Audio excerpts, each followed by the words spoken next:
Hello students, welcome to desert rose साइकिस। मेरा नाम मली हसन है और आज का जो हमारा टॉपिक है वो है group and inter group in organisational behaviour.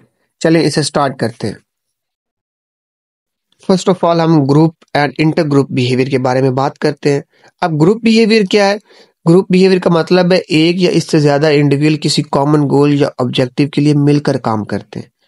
अब ये ग्रुप्स अक्सर सोशल, पर्सनल या प्रोफेशनल पर्पज के लिए बनते हैं। ग्रुप बिहेवियर को समझने के लिए हमें ये समझना पड़ता है कि ये ग्रुप मतलब ग्रुप के अंदर हर मेंबर को अपने एक रूल होते हैं, उनके बीच कम्युनिकेशन होती है, उनके एक शेयर्ड गोल होता है। अब मैं इसकी कुछ टाइप्स हैं, दो टाइप्स हैं, फॉर्मल और इनफॉर्मल। अब फॉर्मल ये ग्रुप काफी स्ट्रक्चर्ड होते हैं जहाँ रूल्स और रिस्पॉन्सिबिलिटी क्लियरली डिफाइन होती हैं, जैसे एक टीम ऑफिस या ऑफिस टीम आपसे कह सकते हैं। फिर इनफॉर्मल ग्रुप में क्या होता है, ये ग्रुप पर्सनल इंटरेस्ट के बेस पर बनते हैं, जैसे कि फ्रेंड के एक सर्कल हो गए, फ्रेंड का ग्रुप हो गया। इस तरह अगर हम इंटर ग्रुप बिहेवियर की बात करें तो तब ये होता है ये जब दो या उससे ज्यादा ग्रुप्स आपस में इंटरेक्ट करते हैं। अब ये इंटरेक्शन कोऑपरेटिव भी हो सकता है और कॉम्पिटिटिव भी हो सकता है। अगर दो टीम्स किसी कॉम्पिटिटिव में है, मतलब किसी कंपटीशन में है, तो उनका इंटर ग्रुप बिहेवियर कॉम्पिटिटिव होगा। अगर दोनों टीम मिलकर किसी प्रोजेक्ट पर काम करते हैं तो उनका बिहेवियर कोऑपरेटिव होगा। पहले ग्रुप बिहेवियर की एग्जांपल समझते हैं, फिर इंटर ग्रुप बिहेवियर की एग्जांपल मैं आपको समझाऊंगा। अब फॉर एग्जांपल एक क्लास की एग्जांपल लेते हैं जहां स्टूडेंट एक ग्रुप में काम करते हैं। हर स्टूडेंट का रोल होता है, कोई लीडर होता है, कोई रिसर्चर होता है और कोई स्पीकर होता है। ग्रुप के अंदर हर किसी का इनपुट जरूरी होता है। फिर सेकंड एग्जांपल है इंटर ग्रुप बिहेवियर की।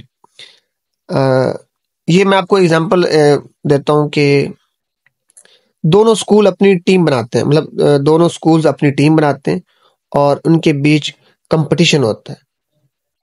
अगर दोनों स्कूल्स के टीचर और स्टूडेंट मिलकर एफर्ट्स करते हैं तो इंटर ग्रुप बिहेवियर कोऑपरेटिव होगा। फिर सेकंड टॉपिक है ग्रुप स्ट्रक्चर एंड नॉर्म्स। अब ग्रुप स्ट्रक्चर एक ऐसे फ्रेमवर्क को रेफर करता है जिसमें ग्रुप के मेंबर्स अपने रोल्स और रिस्पॉन्सिबिलिटी को समझते हैं।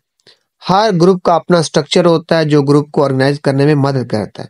अब ग्रुप स्ट्रक्चर में कुछ की कंपोनेंट शामिल हैं, जैसे कि उनके रोल्स, स्टेटस, कम्युनिकेशन पैटर्न्स। अब हर ग्रुप में मेंबर्स को स्पेसिफिक रोल्स दिए जाते हैं। अब ये रोल उनकी कैपेबिलिटी पर, इंटरेस्ट पर बेस होते हैं।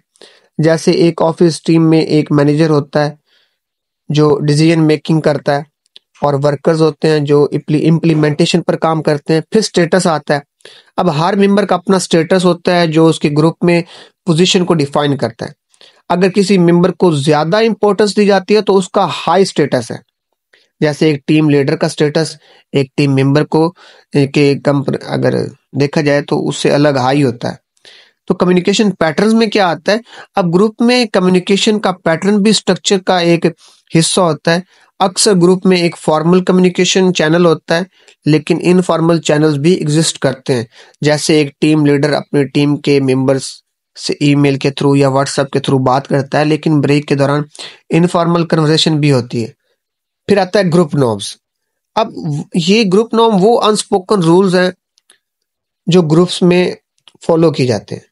अब ये नॉर्म्स ग्रुप के बिहेवियर को गाइड करते हैं और हर मेंबर को बताते हैं कि किस तरह बिहेव करना चाहिए। अब एक एग्जांपल है, जैसे एक ऑफिस इन्वायरमेंट में पंक्चुअलिटी का नॉर्म होता है। अगर कोई एम्प्लॉय लेट आता है तो ग्रुप के रिएक्शन नेगेटिव होता है। इस तरह अगर ग्रुप में कोई पर्सन अपनी रिस्पॉन्सिबिलिटी निगलेक्ट करता है तो ग्रुप उसे क्रिटिसाइज करता है। ये नॉर्म्स ग्रुप को एक डिसिप्लिन और फोकस बनाते हैं। फिर रोल ऑफ नॉर्म्स आता है। अब जो ग्रुप नॉर्म्स काफी इंपॉर्टेंट होते हैं क्योंकि ये एक शेयर्ड अंडरस्टैंडिंग क्रिएट करते हैं। अब नॉर्म्स ग्रुप के इंटरनल फंक्शन को स्मूथ बनाते हैं। अगर नॉर्म्स क्लियर हो तो ग्रुप में कॉन्फ्लिक्ट्स काफी कम होते हैं और ग्रुप के जो ग्रुप की परफॉर्मेंस है वो अच्छी होती है। इसका थर्ड टॉपिक है ग्रुप प्रोसेसेस। अब ग्रुप प्रोसेस में वो इंटरेक्शंस और डायनेमिक हैं जो ग्रुप के अंदर होते हैं। अब ये प्रोसेस ग्रुप की ओवरऑल इफेक्टिवनेस और परफॉर्मेंस को इन्फ्लुएंस करते हैं। कुछ इंपॉर्टेंट ग्रुप प्रोसेस में शामिल हैं, जैसे डिसीजन मेकिंग। अब ग्रुप डिसीजन मेकिंग में डिफरेंट मेंबर्स अपने व्यू रखते हैं और कॉन्सिक्वेंस और डिसीजंस लिए जाते हैं। जब एक ग्रुप अपने कलेक्टिव आइडियाज को डिस्कस करता है तो हर पर्सपेक्टिव को कंसीडर किया जाता है। ये डिसीजन को ज्यादा इन्फॉर्म और इफेक्टिव बनाता है। फॉर एग्जाम्पल, एक मार्केटिंग टीम जो नए प्रोडक्ट लॉन्च करना चाहती है, वो सब लोग ब्रेनस्टॉर्मिंग करते हैं, हर मेंबर अपने आइडियाज शेयर करता है और फिर सब आइडियाज को इवेल्युएट करके एक फाइनल डिसीजन लिया जाता है। फिर आता है कम्युनिकेशन। अब इफेक्टिव कम्युनिकेशन का होना बहुत जरूरी है, वरना ग्रुप में मिसअंडरस्टैंडिंग हो सकती है। अक्सर ग्रुप में वर्बल और नॉन वर्बल कम्युनिकेशन दोनों होती है। हर मेंबर को अपनी बात क्लियरली रखनी पड़ती है। एग्जाम्पल के तौर पे, एक टीम जो सॉफ्टवेयर डेवलप कर रही है, अगर टीम मेंबर क्लियर कम्युनिकेशन नहीं करती तो प्रोजेक्ट में बग्स आ सकते हैं। अगर डेवलपर अपनी प्रोग्रेस रिपोर्ट नहीं बताता तो बाकी टीम मेंबर को पता नहीं चलेगा कि किस स्टेज पर प्रोजेक्ट है।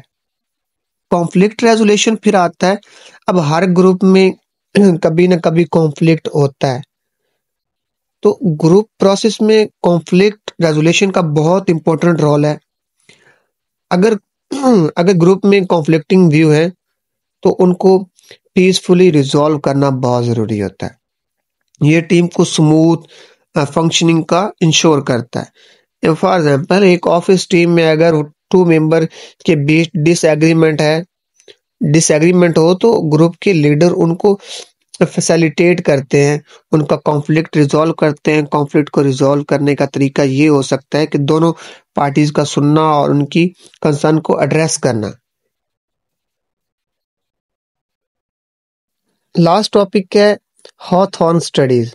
अब हॉथॉर्न स्टडीज 1920 में कंडक्टेड की गई थी, जिसमें रिसर्चर्स ने फैक्ट्री वर्कर्स का बिहेवियर को ऑब्जर्व किया। ये स्टडी इनिशियली लाइट लेवल को चेंज करके वर्कर प्रोडक्टिव को मेजर करने के लिए की गई थी, लेकिन इन स्टडीज ने कुछ ऐसे रिजल्ट दिखाए जो पहले कभी नहीं देखे गए। अब द हॉथॉर्न इफेक्ट में ये टर्म्स अब पॉपुलर हुई जब रिसर्चर्स ने देखा कि जब वर्कर को ऑब्जर्व किया जा रहा है, उनकी प्रोडक्टिविटी नेचुरली इंप्रूव हो गई थी।